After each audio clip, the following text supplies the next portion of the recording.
ఈరోజు విజయవాడలోని anti corruption bureau office కి కాంగ్రెస్ పార్టీ తరఫున మేము రావడం జరిగింది. ఎందుకంటే ఇటీవల అదానీ గ్రీన్ ఆంధ్ర రాష్ట్రంలో 2021 సంవత్సరంలో చేసుకున్న సోలార్ పవర్ డీల్ లో ఉన్న కరప్షన్ కోణాన్ని వెలుగులోకి తీసుకురావాలి అని మేము కోరడం జరిగింది. మరొకసారి గుర్తు చేసుకుందాం. ఆంధ్ర రాష్ట్రంలో ఒక కరప్ట్ ఈవెంట్ జరిగితే 2021లో అది ఆంధ్ర రాష్ట్రంలో బయటపడలేదు, భారతదేశంలో బయటపడలేదు, ఎక్కడో అమెరికా దేశంలో United states federal bureau of investigation లో ఆంధ్ర రాష్ట్రంలో కరప్షన్ జరిగింది. అదానీ అనే ఇండస్ట్రియలిస్టు ఆంధ్ర రాష్ట్ర ప్రభుత్వంతో ఒక పవర్ డీల్ అప్పటి ముఖ్యమంత్రి జగన్మోహన్ రెడ్డి గారికి 1750 కోట్ల రూపాయలు లంచం ఇచ్చారు అన్న విషయం ఎక్కడో అమెరికా దర్యాప్తు సంస్థలు బయటపెట్టాయి. దాంతో United states securities and exchange commission వీళ్ళ మీద కేసులు కూడా పెట్టారు. వీళ్ళ పేర్లు ఛార్జ్ షీట్లలో చేర్చారు. ఎందుకంటే అదానీ గ్రూప్ చెందిన వీళ్ళు అదానీ సంస్థల ద్వారా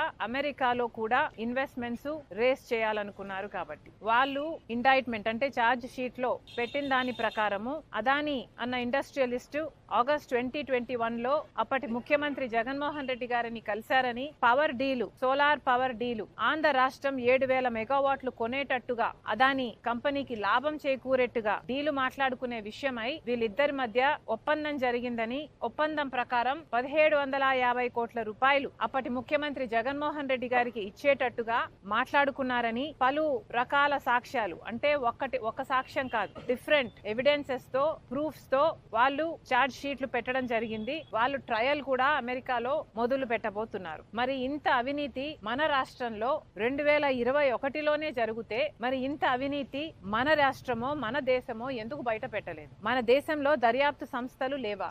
మన దేశంలో అవినీతి జరిగింది అన్న విషయం బయట పెట్టే సంస్థలే లేవా?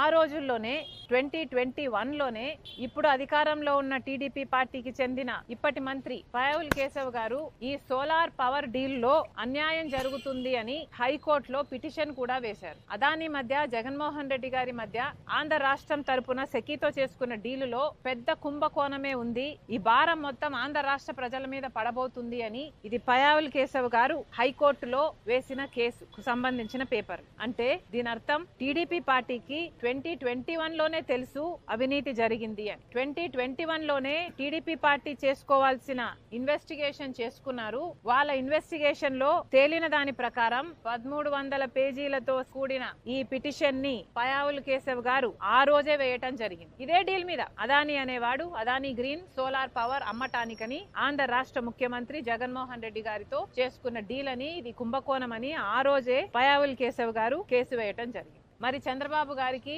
తెలుగుదేశం పార్టీకి ఇంత స్పష్టంగా తెలిసిన విషయం, అది కూడా 2021లోనే తెలిసిన విషయం ఇంత అవినీతి జరిగింది అని, ఇది ఒక పెద్ద కుంభకోణము అని. మరి ఇంతవరకు ఎందుకు ఏమి చేయటం లేదు? ఇప్పుడు అదే చంద్రబాబు గారు అధికారంలో ఉన్నారు, ఇదే పయావుల్ కేశవ్ గారు మంత్రిగా ఉన్నారు. మరి ఇప్పుడు వీళ్ళు ఏం చేస్తున్నట్టు? వాస్తవానికి ఆలోచించాల్సింది ఏమిటంటే ఇక్కడ నష్టపోయేది ఎవరో కాదు, నష్టపోయేది నాయకులు కాదు, నష్టపోయేది అదానీ కాదు, నష్టపోయేది జగన్మోహన్ రెడ్డి గారు కాదు, చంద్రబాబు గారు అంతకంటే కాదు. నష్టపోయేది ఇక్కడ ఆంధ్ర రాష్ట్ర ప్రజలు. పక్క రాష్ట్రంలో ₹99 ఇదే పవర్ సప్లై డీలు చేసుకుంటే ఆంధ్ర రాష్ట్రంలోని అప్పటి ముఖ్యమంత్రి జగన్మోహన్ రెడ్డి గారు మాత్రం ₹2.49 డీల్ చేసుకున్నారు. అంటే 50 పైసలకు ఎక్కువ డీల్ చేసుకున్నారు. అది కూడా 25 సంవత్సరాల కోసం ఒకటే లాకిన్, ఇదే ప్రైస్ ను లాకిన్ చేశారు. ఒకప్పుడు సోలార్ పవర్ కొనాలి అంటే కొని తయారు చేయాలి అన్న సోలార్ ప్యానెల్సే చాలా ఖరీదయ్యేది. ఆ రోజుల్లో సోలార్ పవర్ యూనిట్ ధర ప్రొడ్యూస్ చేయాలంటే ₹10 ఆ రోజుల్లో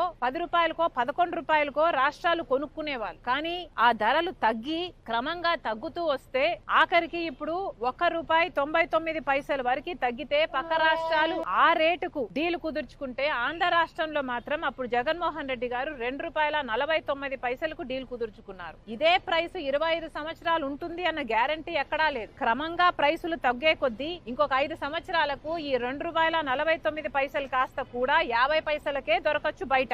అయినా కూడా ఈ భారము ఆంధ్ర రాష్ట్ర ప్రజల మీద తగ్గబోదు. ఎందుకంటే 25 సంవత్సరాల కోసమని ఆంధ్ర రాష్ట్ర ప్రభుత్వము జగన్మోహన్ రెడ్డి గారు ముఖ్యమంత్రిగా ఉన్న పీరియడ్ లో ₹2.49 మేము పవర్ కొంటాము 25 సంవత్సరాలు అని సైన్ చేసుకోవడం జరిగింది. దీని సారాంశం ఏమిటి అంటే 25 సంవత్సరాల వరకు ఈ భారం మొత్తం ఆంధ్ర రాష్ట్ర ప్రజల నెత్తిన పడబోతుంది. పర్వాలేదా? జగన్మోహన్ రెడ్డి గారు ముఖ్యమంత్రిగా వద్దు అని కదా చంద్రబాబు గారికి జన జనాలు ఓట్లేశారు, గెలిపించారు. మరి అలాంటప్పుడు ఆ ప్రజల పక్షాన నిలబడాల్సిన అవసరం ఇప్పుడు చంద్రబాబు గారికి లేదా?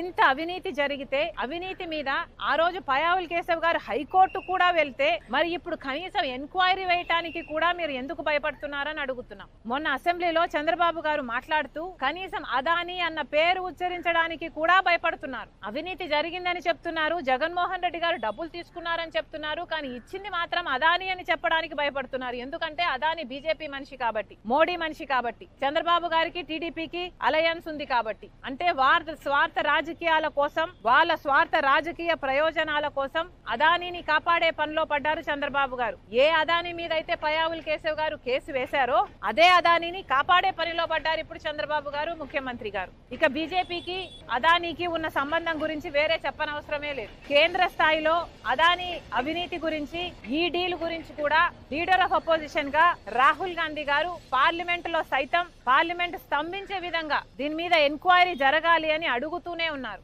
అయినా కూడా అదానీ బీజేపీ పార్టీకి ఫండ్ చేసేవాడు కాబట్టి ఆ అదానీని కాపాడే పనిలో ఉన్నాడు మోడీ గారు. కాబట్టి ఇంతవరకు జాయింట్ పార్లమెంటరీ కమిటీ వేయమని ఎన్నిసార్లు అడిగినా కూడా ఇంతవరకు కూడా ఒక్క ఎంక్వైరీ కూడా పడలేదు అదానీ మీద. మోడీ గారి చేతిలోనే ఉన్నాయి సిబిఐ, ఈడీ, ఇవన్నీ కూడా. కానీ ఈ దర్యాప్తు సంస్థలు ఎక్కడా ఏవి బయట పెట్టలేదు. సిబిఐ, మన ఈడీ కనుక్కోలేనిది ఎక్కడో అమెరికాలో ఎఫ్బిఐలో వాళ్ళు మన రాష్ట్రంలో, మన దేశంలో అవినీతి జరిగింది అని వాళ్ళు బయట పెట్టారు అంటే ఎంత సిగ్గుచేటు. అంటే మనమంత చేతగాని వాళ్ళమా? సిబిఐ అంత చేతగానిదా? ఈడీ అంత చేతగానిదా? మోడీ అంత చేతగాని వాడా? వీటికి సమాధానం చెప్పాల్సి ఉంటుంది. ఇప్పుడు చంద్రబాబు గారు ఇక్కడ ముఖ్యమంత్రిగా ఉన్నారు. కనీసం ఇప్పుడైనా కూడా చంద్రబాబు గారికి ఇన్ని విషయాలు తెలిసి ఈ భారం మన రాష్ట్ర ప్రజల మీద పడబోతుంది అని తెలిసి కూడా ఇంతవరకు కూడా ఒక్క ఎంక్వైరీ కూడా వేయలేదు. కాబట్టే ఈ రోజు మేము ఇక్కడికి ఏసీబీ దగ్గరికి వచ్చి మేమైనా కంప్లైంట్ ఇస్తే వీళ్ళ కనువిప్పు కలుగుతుందేమో, ఎంక్వైరీ ఇన్వెస్టిగేషన్ చేస్తారేమో, ఈ డీలు క్యాన్సిల్ అయితే ఆ భారం మన నెత్తిన పడదు, మన ప్రజల నెత్తిన పడదు కాబట్టి మేము ఇక్కడికి రావడం జరిగింది. కానీ నిజంగానే ఏసీబీకి ఆ స్వేచ్ఛ ఉందా? లేకపోతే ఏసీబీ ఏమైనా ఏసీబీ చంద్రబాబు గారి పంజరంలో ఉందా? చంద్రబాబు గారు సమాధానం చెప్పాలి. ఏసీబీకి ఈ డీల్ గురించి, మన రాష్ట్రంలో జరిగిన అవినీతి గురించి, ఈ కరప్షన్ గురించి ఇన్వెస్టిగేట్ చేసే అధికారం ఉందా? లేకపోతే చంద్రబాబు గారి పంజరంలో చిక్కుకొని ఉందా? చంద్రబాబు గారు సమాధానం చెప్పాలి. ఏసీపీ కూడా నిరూపణ చేసుకోవాలి. మీది యాంటీ కరప్షన్ బ్యూరో. మరి మీరు కరప్షన్ మీద సుమోటోగా తీసుకొనైనా సరే మీరు ఎంక్వైరీ చేయడానికి వీలు ఉంది. కానీ ఇంతవరకు కూడా ఏ ఒక్క సంస్థ అయినా ఎంక్వైరీ చేస్తాము అని అంటం లేదు. చంద్రబాబు గారు అయితే ఇక దాని గురించి మాట్లాడడం కూడా మానేశారు. మరి ఇప్పుడు చంద్రబాబు గారు సమాధానం చెప్పాలి. ఏసీబీ, ఇది పచ్చ కలర్ లో ఉంది, అర్థమవుతుందమ్మా? సింబాలిక్ గా ఏసీబీ టీడీపీ పంజరంలో ఉందా? ఏసీబీని విడుదల చేయండి. ఏసీబీ ఒక దర్యాప్తు సంస్థ. ఏసీబీ ప్రజల కోసం పనిచేయాలి. ప్రజల కోసం పనిచేసే ఏసీబీని తన పని చేయనిస్తే ఈ డీలుకున్న మరకని, ఈ డీల్ లో ఉన్న కరప్షన్ ని బయట పెడితే డీల్ క్యాన్సిల్ అవుతుంది. డీల్ క్యాన్సిల్ అవ్వకపోతే 25 సంవత్సరాల పాటు అధిక ధరలు కరెంటు బిల్లుల రూపంలో ఆంధ్ర రాష్ట్ర ప్రజలు ఎక్కువ ధర చెల్లించాల్సి ఉంటుంది. ఇప్పటికే చంద్రబాబు గారు ముఖ్యమంత్రి అయ్యారు, 6 నెలలు అయింది. ఈ 6 నెలల్లోనే చంద్రబాబు గారు ఈ నెల నుంచి ఎలక్ట్రిసిటీ ఛార్జీలు పెంచారు. ఇప్పటికే ప్రతి ఇంటి మీద 30% ఎలక్ట్రిసిటీ ఛార్జీలు అదనంగా కట్టాల్సి ఉంటుంది. ఈ భారం ఏం సరిపోదు అన్నట్టు మళ్ళీ ఈ కొత్త డీల్, అదానీ డీల్లో మళ్ళీ ఈ భారం మళ్ళీ ప్రజల మీదనే పడబోతుంది. దాదాపు 1,50,000 కోట్ల రూపాయలు ఆంధ్ర రాష్ట్ర ప్రజల నెత్తిన మీద మోపబోతున్నారా? చంద్రబాబు గారు సమాధానం చెప్పాలి. ఇది నిజంగా చాలా దురదృష్టకరం. ఏ టీడీపీ అయితే ఇదే డీల్లో అవినీతి ఉంది అని ఆరోపించారో, హైకోర్టులో కేసులు కూడా వేశారో, అదే డీల్ గురించి ఇప్పుడు మేము మాట్లాడాల్సి వస్తుంది. అన్యాయం జరిగిందని, అక్రమం జరిగిందని, కరప్షన్ జరిగిందని, అవినీతి జరిగిందని మీకు తెలిసి కూడా ఇప్పుడు ఏదీ చేయటం లేదు అంటే కేవలం మీ రాజకీయ ప్రయోజనాల కోసమే కదా. జగన్మోహన్ రెడ్డి గారు ఆర్థిక ప్రయోజనాల కోసం ఈ తప్పుడు డీల్ మీద సంతకం పెడితే చంద్రబాబు గారు ఆయన రాజకీయ ప్రయోజనాల కోసం ఈ తప్పుడు డీల్ ను సమర్థిస్తున్నారు. మరి ఇద్దరికి తేడా ఏమిటి? జనాలు ఎంతో కసిగా ఓట్లేసి ప్రభుత్వం మార్చాలి అని 9 గంటల వరకు 10 గంటల వరకు లైన్లలో నిలబడి ఓట్లేసి మరీ చంద్రబాబు గారిని అధికారంలోకి తీసుకొచ్చారు. మర్చిపోరాదని గుర్తు చేస్తున్నాం. చంద్రబాబు గారు గుర్తు పెట్టుకోండి, ఆంధ్ర రాష్ట్ర ప్రజలు మీకు ఓట్లేస్తే మీరు గెలిచారు. ఆ ఆంధ్ర రాష్ట్ర ప్రజల నెత్తిన మీరు మళ్ళీ ఎలక్ట్రిసిటీ భారాన్ని మోపొద్దండి. ఏసీబీని విడుదల చేయండి. ఏసీబీ తన పని చేసుకోవాలి. ఏసీబీ ఇన్వెస్టిగేషన్ చేయాలి. ఏసీబీ అంటేనే ఇన్వెస్టిగేషన్ చేసే సంస్థ. కాబట్టి దయచేసి ఏసీబీని తన పని చేసుకొనివ్వండి. ఈ పంజరంలో నుంచి చంద్రబాబు గారు, టీడీపీ పంజరంలో నుంచి ఏసీబీని విడుదల చేయాలని కోరుతున్నాం. చంద్రబాబు గారు, ప్లీజ్ రిలీజ్ ఏసీబీ.